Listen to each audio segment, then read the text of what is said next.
हमने सुना है और सभी गुरुओं से कि धीरज रखो।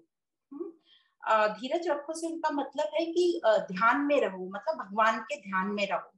पर जब हम कोई कार्यक्रम में जाना होता है या कोई यात्रा करनी होती है तो अधीरज होता है, मतलब ध्यान छूट जाता है, उनका ये कहना है। तो ये कैसे होगा?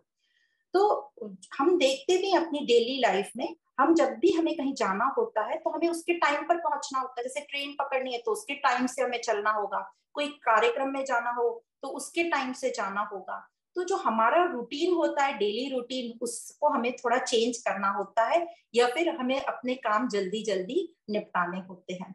तो यह तो होगा ही, ये जो जल्दी जल्दी हम करते हैं तो ये बाहर की एक्टिविटी दिखती है, बाहर दिखाई देता है कि हम जल्दी जल्दी भाग दौड़ रहे हैं और सारे काम निपटा रहे हैं, क्योंकि जीवन में तो ये होगा ही, व्यवहार में ये होगा ही। और भागेंगे नहीं तो या तो कार्यक्रम में लेट पहुंचेंगे या हमारी ट्रेन छूट जाएगी, ऐसा कुछ होगा। तो हमें टाइम का तो अनुशासन रखना ही है। आ, तो आवश्यक क्या है, ये सब नॉर्मल है, ऐसा होगा। हमारी जो डेली एक्टिविटी है उसी में ही, अब इनका एक और क्वेश्चन था, हमारी डेली एक्टिविटी में ही हमारा ध्यान कई बार छूट जाता है। तो कार्यक्रम में जाना या कोई ट्रेन पकड़नी हो तो अब तो बिल्कुल ध्यान नहीं रहता। तो डेली एक्टिविटी में ही हमारा ध्यान नहीं होता, तो कैसे इसको हम सेट करें? तो ये जो बाहर की जो एक्टिविटी हुई, हाँ ऐसा होगा, हमारा ध्यान थोड़ी देर के लिए भटक जाएगा, या ध्यान भटकेगा नहीं, हम जो काम कर रहे हैं फोकस टाइम को ध्यान में रखते हुए, तो ये कोई गलत नहीं है, ऐसा होना स्वाभाविक है। थोड़ा थोड़ा हमारा ध्यान इधर उधर अपने प्रेजेंट एक्टिविटी में जाएगा, और प्रेजेंट में रहना, उस टाइम की वैल्यू करना, टाइम मैनेजमेंट आना चाहिए हमें, उसी को हम कहेंगे कि हम प्रेजेंट में हैं और अपने आप से हैं। पर यहाँ पर एक और बात भी कह रहे हैं कि अपने अंदर की धीरज की भी बात कर रहे हैं, या अंदर से हम कैसे कनेक्टेड रहे, या हमें अपना स्वरूप ध्यान रहे। पर जब बाहर हलचल होती है तो अंदर का भी हमारा धीरज या ध्यान खत्म होता है, और हम भूल जाते हैं कि हम कौन हैं। क्योंकि अभी हमारी इतनी प्रैक्टिस नहीं है ना, अभी हमारी इतने हम पक्के नहीं हुए हैं। तो जो हमारे अंदर अधैर्य है या अधीरज है वही बाहर आ जाता है, क्योंकि हम अभी अविवेक ही, अभी हमारा इतना विवेक हुआ नहीं है। और फिर हम जो भी हमारे अंदर चलता है हम कुछ भी बोल जाते हैं बाहर।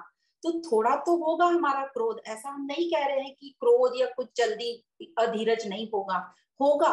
पर हमेशा वैसे ही रहना क्रोध में और अधीरज धीरज में, ये थोड़ा ठीक नहीं है, हमको इसको ठीक करना है। तो अभी हमें क्या करना है, इसकी प्रैक्टिस करना है, मतलब हमारे ध्यान में कमी है, हमारी प्रैक्टिस की कमी है। तो हमें इसका ही प्रैक्टिस करना है कि हम कैसे ध्यान रखें कि मैं कौन हूं बार बार। तो धीरे धीरे जो हम प्रैक्टिस कर रहे हैं, कम से कम दिन में 3-4 बार भी हम ये ध्यान रखें। जो उनका क्वेश्चन था, वो पूछ रहे थे, उनको किसी ने ये कह दिया 24/7 आपको भगवान के ध्यान में रहना है, जो कि भगवान के ध्यान में 24/7 पॉसिबल नहीं होगा। तो हमें अपने स्वरूप में कैसे रहना है, तो 3-4 बार दिन में हमें ध्यान, अपना अपना सिस्टम बना लो कि मुझे ये 4 बार कैसे अपने स्वरूप को याद दिलाना है। तो सबसे पहला तो भोजन करते वक्त हम अपने स्वरूप का याद दिला सकते हैं। तो इन सब के फायदे भी जो मुझे लगते हैं, भोजन करते वक्त जब हम याद दिलाएंगे कि मैं कौन हूँ, तो हमारा जो है इंद्रियों पे कंट्रोल रहेगा। हमें ये पता रहेगा कि मैं शरीर नहीं हूँ, मैं, मेरा स्वरूप शरीर से अलग है, ये मैं आत्म स्वरूप या आनंद स्वरूप हूँ। मैं ये जो भोजन कर रही हूँ ये शरीर के लिए कर रही हूँ, तो जितना रिक्वायर्ड होगा हम उतना ही खाएंगे। तो इंद्रियों पे हमारा कंट्रोल रहेगा, खास करके टेस्ट की इंद्रियों से, और हम आराम आराम से खाएंगे, उसको अच्छे से चबाते हुए आनंद लेते हुए खाएंगे। दूसरा हमें ध्यान रखना है, जब हम फोन पर बात करते हैं कि मैं कौन हूं। फोन पर जब हम बात करते हैं तो हम सुनते भी हैं और बोलते भी हैं, दोनों काम करते हैं। तो हमें ध्यान रखना है जो भी हम बोल रहे हैं वो क्या बोल रहे हैं, ढंग से सोच समझ के बोलना है। और जो हम सुन रहे हैं, सामने वाले पे तो हमारा कंट्रोल नहीं है, पर हम सुन के कई चीजों दुखी हो जाते हैं, विचलित हो जाते हैं। तो हमें ध्यान रखना है वो ये शरीर को बोल रहे हैं, पर मैं ये शरीर से अलग हूँ। तो इससे हमारा बोलना और सुनना दोनों इंद्रियों पे कंट्रोल होता है। प्लस हम जब सोशल मीडिया पे रहते हैं तो वहां देखते हैं चीजें, वहां भी ध्यान रखना है कि ये मैं क्यों देख रही हूँ, तो हमारी देखने वाली इंद्रियों पे और भी काम हो जाता है। फिर तीसरा हमें ध्यान रखना है कि कोई हमारी गलत आदतें सबकी कुछ ना कुछ होती हैं जिसको वो हम छोड़ना चाहते हैं, या जो हमारे लिए नुकसानदायक है उसको हम चेंज करना चाहते हैं। तो उस टाइम हमें ध्यान रखना है कि मैं कौन हूँ। फिर चौथा हमें ध्यान रखना है, जब भी हम घर से बाहर निकले तो निकलने के पहले ही ध्यान कर लो कि हम कौन है, मैं कौन हूँ, ताकि जब हम बाहर निकलते हैं घर से बाहर तो हम सब कुछ करते हैं, देखना भी करते हैं, बोलना भी करते हैं, सुनना भी करते हैं। तो हमारी तीनों इंद्रियों पे कंट्रोल रहेगा और हमारे अंदर काफी हद तक एक शांति और धैर्य बना रहेगा। तो ये 4 स्टेप तो बताए, पर जिसको जैसे करना है वो करे, पर ये पक्का कर ले कि ये 4 टाइम जो भी आप डिसाइड करो उस टाइम मुझे अपने स्वरूप का ध्यान करना। इसके अलावा 2 तो अनिवार्य है ही, एक सुबह उठ जागने से पहले जो हमें अपने स्वरूप का ध्यान करना है, और एक सोने के पहले जो भगवान को धन्यवाद करना है। तो ये 2 तो अनिवार्य है, उसके अलावा ये 4 तो हो गए 6। तो 6 बार हमें अपने स्वरूप का ध्यान करना है।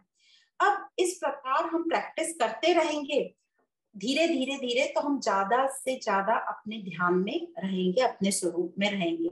इस प्रकार हमारा विचार मंथन चिंतन चालू रहना चाहिए।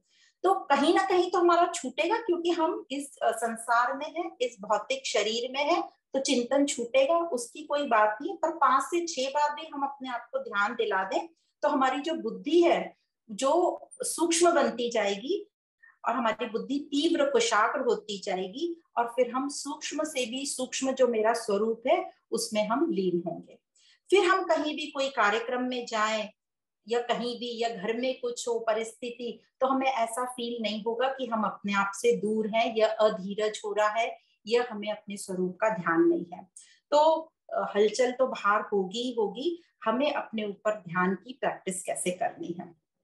अब कई बार ऐसा होता है ट्रेन पकड़नी है, तो घर के भी पूरे काम करने और ट्रेन भी पकड़नी है, तो हमें टाइम मैनेजमेंट करना आना चाहिए, प्रेजेंट में रहो। कई बार हमें कोई कार्यक्रम में जाना है तो हमें कुछ घर की एक्टिविटीज को कम करना होता है, तो हम देखेंगे, हमें इतना इंटेलिजेंस होना चाहिए, उतनी बुद्धि होनी चाहिए कि कौन से काम को आज हम कट कर सकते हैं। तब हमें ये भी पता चलता है कि कितने फालतू काम जो हम करते हैं, कई बार हम घर की पूरी सफाई करते हैं एक कोने से लेके दूसरे कोने तक, तो जिस दिन आपके कोई कार्यक्रम है कुछ ऐसा है तो उस दिन वो वाला काम हमें छोड़ना पड़ता है। तो ये इंटेलिजेंस भी हमारे में होना चाहिए कि कौन सा काम कब छोड़ना है, टाइम मैनेजमेंट हमको आना चाहिए, तभी हम अपने स्वरूप में रह पाएंगे और इस हलचल से बच पाएंगे।